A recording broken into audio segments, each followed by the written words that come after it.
The gentleman from Missouri is recognized in support of his 3 amendments. Normally I would give him 2 minutes for each of those, but he has informed me that he is an auctioneer and therefore capable of doing it within 2 minutes. So the gentleman is recognized. Thank you, Mr. Chairman. Thank you. And I do have 3 amendments I'd like to discuss very briefly.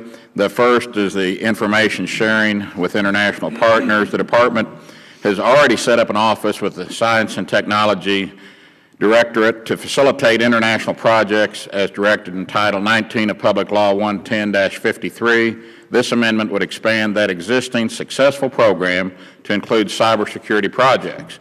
My second amendment opens up information sharing for critical infrastructure to those outside of owners and operators.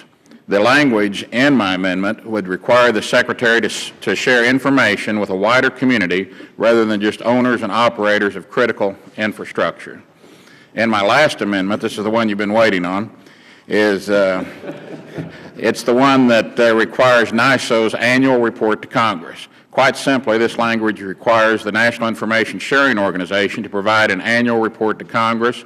The NISO will facilitate information sharing between and amongst the private sector and the government. Congress should be informed on how this activity is progressing and that if any problems or concerns arise. An annual report is the first step to proper congressional oversight and ensures privacy and civil liberties of our nation's citizens are being respected, while at the same time we are providing owners and operators the information they need to protect themselves. And in my last 30 minutes, I'd like to point out not only from Missouri, I'm from the 7th District of Missouri, where the #1 football prospect in the country that is also from the 7th District, from my hometown of Springfield, Dorial Green Beckham, just signed a letter of intent to stay in Missouri at the University of Missouri. So I'd like to welcome him into the Tiger fold. And I yield back.